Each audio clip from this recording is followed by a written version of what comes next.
ஒரு அமைதியான நாளில் ஒரு தூதன் ஒரு இளம்பெண்ணிடம் வந்தான். அந்த வார்த்தை அவளுடைய வாழ்க்கையை என்றென்றும் மாற்றியது. லூக்கா 1 ஒரு செய்தி மட்டுமல்ல, ஒரு வாக்குத்தத்தத்தின் தொடக்கம். தேவன் பேசும்போது அது பயத்தை அல்ல, ஒரு நோக்கத்தை உருவாக்குகிறது. இந்த அதிகாரத்தை முழுவதும் அமைதியாக கேளுங்கள். இறுதியில் ஒரு நம்பிக்கை உண்டு. இப்போது நாம் லூக்கா 1 ஒன்றாக வாசித்து ஆசீர்வாதத்தை பெறுவோம். மகா கனம் பொருந்திய தேயோப்பிலுவே, நாங்கள் முழு நிச்சயமாய் நம்புகிற சங்கதிகளே,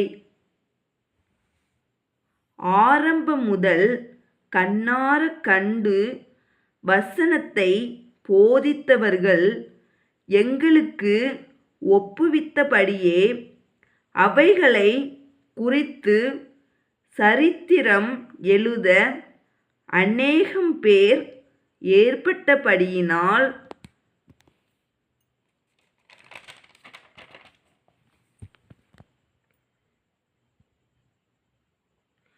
ஆதி முதல் எல்லாவற்றையும் திட்டமாய் விசாரித்தறிந்த நானும் உமக்கு உபதேசிக்கப்பட்ட விசேஷங்களின் நிச்சயத்தை நீர் அறிய வேண்டுமென்று அவைகளை ஒழுங்காய் உமக்கு எழுதுவது எனக்கு நலமாய் தோன்றிற்று. யூதேயா தேசத்தின் ராஜாவாகிய ஏரோதின் நாட்களில் அபியா என்னும் ஆசாரிய வகுப்பில் சகரியா என்னும் பேர் கொண்ட ஆசாரியன் ஒருவன் இருந்தான். அவன் மனைவி ஆரோனுடைய குமாரத்திகளில் ஒருத்தி. அவள் பேர் எலிசபெத்து. அவர்கள் இருவரும் கர்த்தரிட்ட சகல கற்பனைகளின்படியேயும் நியமங்களின்படியேயும் குற்றமற்றவர்களாய் நடந்து தேவனுக்கு முன்பாக நீதி உள்ளவர்களாய் இருந்தார்கள். எலிசபெத்து மலடியாயிருந்தபடியினால் அவர்களுக்கு பிள்ளை இல்லாதிருந்தது. இருவரும் வயது சென்றவர்களாயும் இருந்தார்கள். அப்படி இருக்க அவன் தன் ஆசாரிய வகுப்பின் முறைப்படி தேவ சந்நிதியிலே ஆசாரிய ஊழியம் செய்து வருகிற காலத்தில் ஆசாரிய ஊழிய முறைமையின்படி அவன் தேவாலயத்துக்குள் பிரவேசித்து தூபம் காட்டுகிறதற்கு சீட்டை பெற்றான். தூபம் காட்டுகிற வேளையிலே ஜனங்கள் எல்லாரும் கூட்டமாய் வெளியே ஜெபம் பண்ணி கொண்டிருந்தார்கள். அப்பொழுது கர்த்தருடைய தூதன் ஒருவன் தூப பீடத்தின் வலது பக்கத்திலே நின்று அவனுக்கு தரிசனமானான்.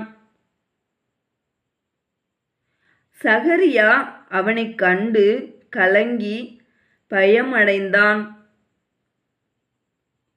தூதன் அவனை நோக்கி, சகரியாவே, பயப்படாதே, உன் வேண்டுதல் கேட்கப்பட்டது.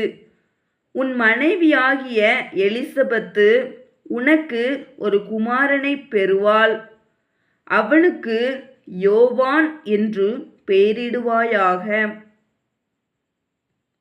உனக்கு சந்தோஷமும் மகிழ்ச்சியும் உண்டாகும். அவன் பிறப்பு நிமித்தம் அநேகர் சந்தோஷப்படுவார்கள். அவன் கர்த்தருக்கு முன்பாக பெரியவனாயிருப்பான். திராட்சரசமும் மதுவும் குடியான். தன் தாயின் வயிற்றில் இருக்கும்போதே பரிசுத்த ஆவியினால் நிரப்பப்பட்டிருப்பான். அவன் இஸ்ரவேல் சந்ததியாரில் அநேகரை அவர்கள் தேவனாகிய கர்த்தரிடத்திற்கு திருப்புவான்.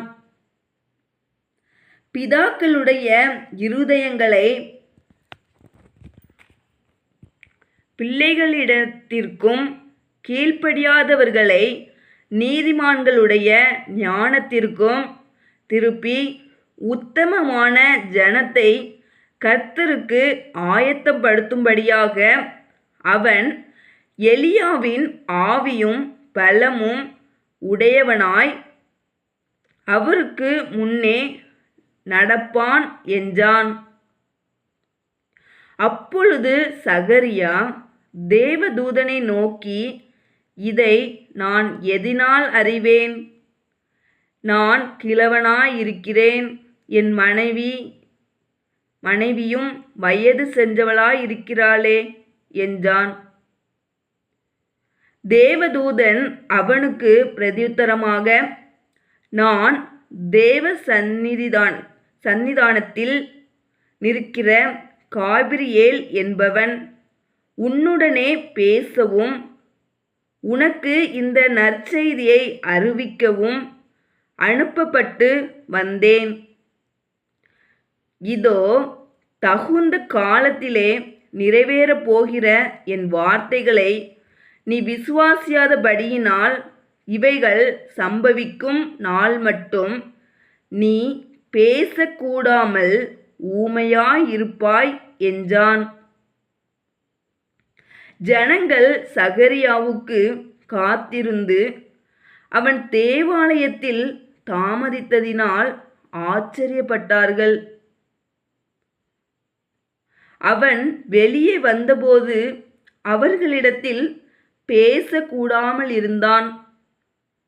அதனாலே தேவாலயத்தில் ஒரு தரிசனத்தை கண்டான் என்று அறிந்தார்கள். அவனும் அவர்களுக்கு சைகை காட்டி ஊமையாயிருந்தான். அவனுடைய ஊழியத்தின் நாட்கள் நிறைவேறின உடனே தன் வீட்டுக்கு போனான். அந்நாட்களுக்கு பின்பு அவன் மனைவியாகிய எலிசபெத்து கர்ப்பவதியாகி ஜனங்களுக்குள்ளே எனக்கு உண்டாயிருந்த நிந்தையை நீக்கும்படியாக கர்த்தர் இந்த நாட்களில் என்மேல் கடாட்சம் வைத்து எனக்கு இப்படி செய்தருளினார் என்று சொல்லி 5 மாதம் வெளிப்படாதிருந்தாள். 6ஆம் மாதத்திலே காபிரியேல் என்னும் தூதன் கலிலேயாவில் உள்ள நாசரேத் என்னும் ஊரில் தாவீதின் வம்சத்தானாகிய யோசேப்பு என்கிற நாமமுள்ள புருஷனுக்கு நியமிக்கப்பட்டிருந்த ஒரு கன்னிகையினிடத்திற்கு தேவனாலே அனுப்பப்பட்டான். அந்த கன்னிகையின் பேர் மரியாள். அவள் இருந்த வீட்டில் தேவதூதன் பிரவேசித்து, கிருபை பெற்றவளே வாழ்க, கர்த்தர் உன்னுடனே இருக்கிறார்,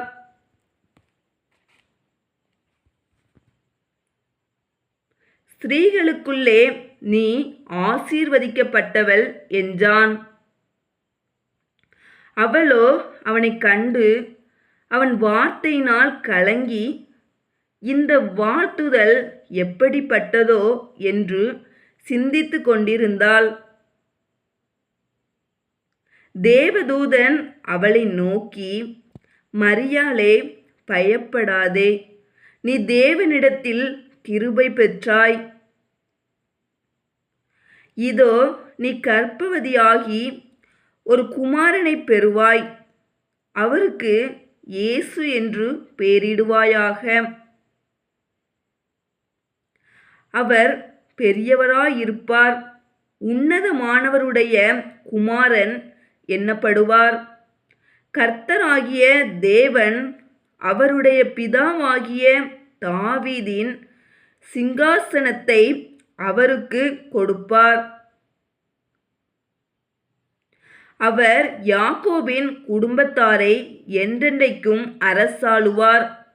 அவருடைய ராஜ்யத்துக்கு முடிவிராது என்றான்.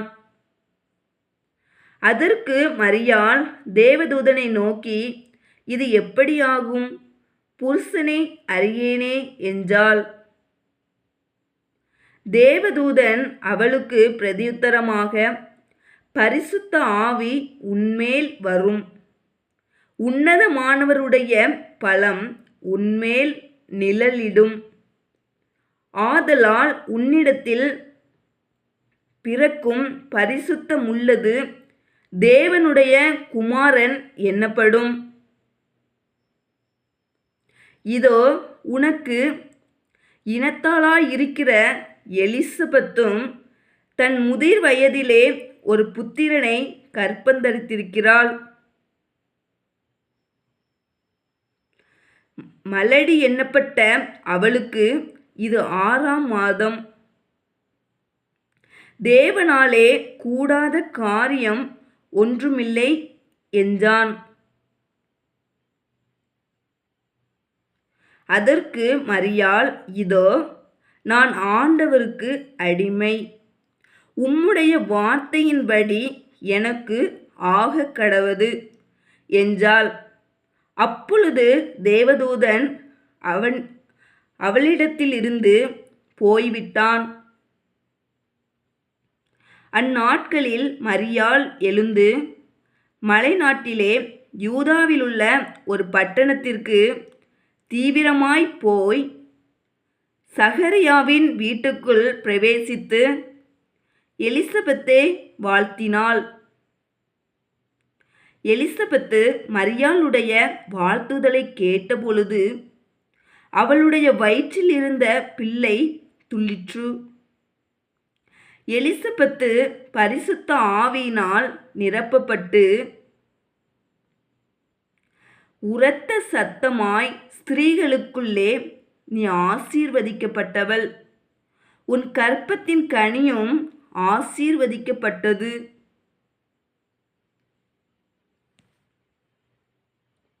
என் ஆண்டவருடைய தாயார் என்னிடத்தில் வந்தது எனக்கு எதினால் கிடைத்தது?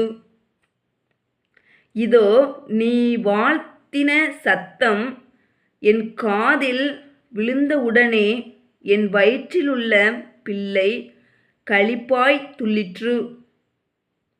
விசுவாசித்தவளே பாக்கியவதி, கர்த்தராலே அவளுக்கு சொல்லப்பட்டவைகள் நிறைவேறும் என்றாள்.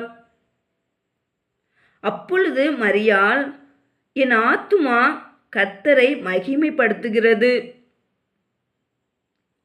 என் ஆவி என் இரட்சகராகிய தேவனில் களி கூறுகிறது. அவர் தம்முடைய அடிமையின் தாழ்மையை நோக்கி பார்த்தார். இதோ இது முதல் எல்லா சந்ததிகளும் என்னை பாக்கியவதி என்பார்கள். வல்லமையுடையவர் மகிமையானவைகளை எனக்கு செய்தார். அவருடைய நாமம் பரிசுத்தமுள்ளது. அவருடைய இரக்கம் அவருக்கு பயந்திருக்கிறவர்களுக்கு தலைமுறை தலைமுறைக்கும் உள்ளது. தம்முடைய புயத்தினாலே பராக்கிரமம் செய்தார். இருதய சிந்தையில் அகந்தை உள்ளவர்களை சிதறடித்தார். பலவான்களை ஆசனங்களிலிருந்து தள்ளி தாழ்மையானவர்களை உயர்த்தினார். பசி உள்ளவர்களை நன்மைகளினால் நிரப்பி ஐஸ்வர்யமுள்ளவர்களை வெறுமையாய் அனுப்பிவிட்டார். நம்முடைய பிதாக்களுக்கு அவர் சொன்னபடியே ஆபிரகாமுக்கும் அவன் சந்ததிக்கும் என்றென்றைக்கும் இரக்கம் செய்ய நினைத்து தம்முடைய தாசனாகிய இஸ்ரவேலை ஆதரித்தார் என்றாள். மரியாள் ஏறக்குறைய 3 மாதம் அவளுடனே இருந்து தன் வீட்டுக்கு திரும்பி போனாள். எலிசபெத்துக்கு பிரசவ காலம் நிறைவேறின போது அவள் ஒரு புத்திரனை பெற்றாள். கர்த்தர் அவளிடத்தில் தம்முடைய இரக்கத்தை விளங்க பண்ணினார் என்று அவளுடைய அயலகத்தாரும் பந்து ஜனங்களும் கேள்விப்பட்டு அவளுடனே கூட சந்தோஷப்பட்டார்கள். 8ஆம் நாளிலே பிள்ளைக்கு விருத்த சேதனம் பண்ணும்படிக்கு அவர்கள் வந்து அதன் தகப்பனுடைய நாமத்தின்படி அதற்கு சகரியா என்று பெயரிடப் போனார்கள்.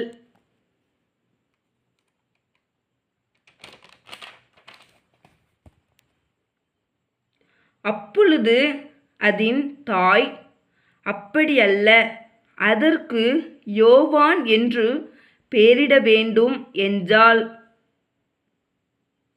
அதற்கு அவர்கள், உன் உறவின் முறையாரில் இந்த பெயருள்ளவன் ஒருவனும் இல்லையே என்று சொல்லி அதன் தகப்பனை நோக்கி, இதற்கு என்ன பெயரிட மனதாயிருக்கிறீர் என்று சைகையினால் கேட்டார்கள். அவன் எழுத்து பலகையை கேட்டு வாங்கி இவன் பேர் யோவான் என்று எழுதினான். எல்லாரும் ஆச்சரியப்பட்டார்கள். உடனே அவனுடைய வாய் திறக்கப்பட்டு அவனுடைய நாவும் கட்டவிழ்க்கப்பட்டு தேவனை ஸ்தோத்தரித்து பேசினான். அதனால் அவர்களை சுற்றி வாசமாயிருந்த யாவருக்கும் பயம் உண்டாயிற்று. மேலும் யூதேயாவின் மலைநாடெங்கும் இந்த வர்த்தமானங்கள் எல்லாம் சொல்லிக் கொள்ளப்பட்டது.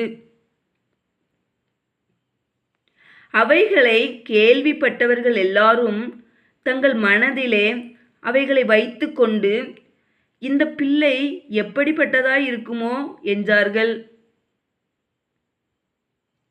கர்த்தருடைய கரம் அந்த பிள்ளையோடே இருந்தது.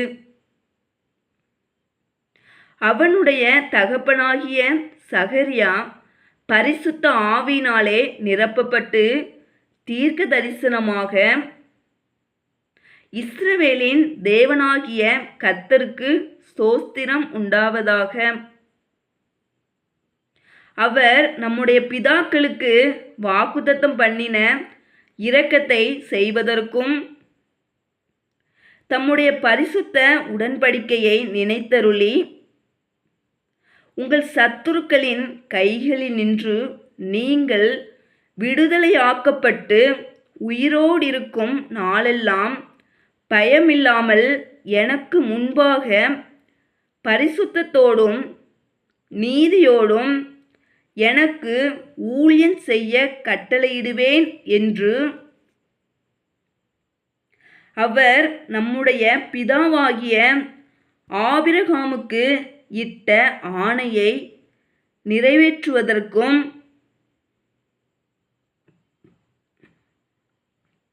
ஆதி முதற்கொண்டிருந்த தம்முடைய பரிசுத்த தீர்க்கதரிசிகளின் வாக்கினால் தாம் சொன்னபடியே தமது ஜனத்தை சந்தித்து மீட்டு கொண்டு நம்முடைய சத்துருக்களின் நின்றும் நம்மை பகைக்கிற யாவருடைய கைகளினின்றும் நம்மை இரட்சிக்கும்படிக்கு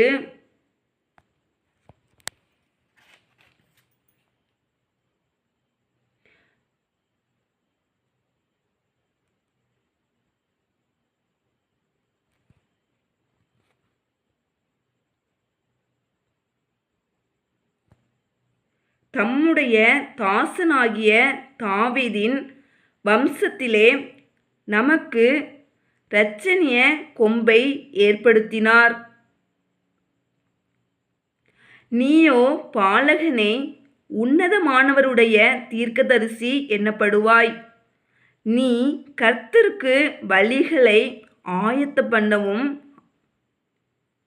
நமது தேவனுடைய உருக்கமான இரக்கத்தினாலே அவருடைய ஜனத்துக்கு பாவ மன்னிப்பாகிய இரட்சிப்பை தெரியப்படுத்தவும் அவருக்கு முன்னாக நடந்து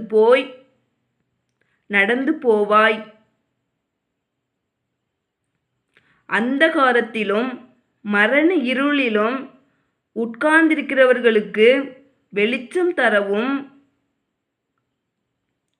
நம்முடைய கால்களை சமாதானத்தின் வழியிலே நடத்தவும் அவ்விரக்கத்தினாலே உன்னதத்திலிருந்து தோன்றிய அருணோதயம் நம்மை சந்தித்திருக்கிறது என்றான். அந்த பிள்ளை வளர்ந்து ஆவியிலே பலங்கொண்டு இஸ்ரவேலுக்கு தன்னை காண்பிக்கும் நாள் வரைக்கும் வனாந்தரங்களிலே இருந்தான். ஆமேன். லூக்கா 1 நமக்கு சொல்லுகிறது, தேவன் பேசும்போது அது சாத்தியமற்றதை சாத்தியமாக்கும். ஒரு தலைமுறையை மாற்றும். இன்று நாம் தேவனிடம் ஆம் சொல்ல தயாரா? இந்த வாசிப்பு உங்களை தொட்டிருந்தால் லைக் செய்யுங்கள், ஷேர் செய்யுங்கள், சப்ஸ்கிரைப் செய்யுங்கள். ஜீவ வார்த்தை, தேவனுடைய வார்த்தை உங்கள் வாழ்க்கைக்காக. மேலும் உயர்ந்தவரின் அடைக்கலத்தை பற்றி சங்கீதம் 91 அதிகாரத்தை டிஸ்கிரிப்ஷன் முதல் வரியில் வாசித்து தியானியுங்கள்.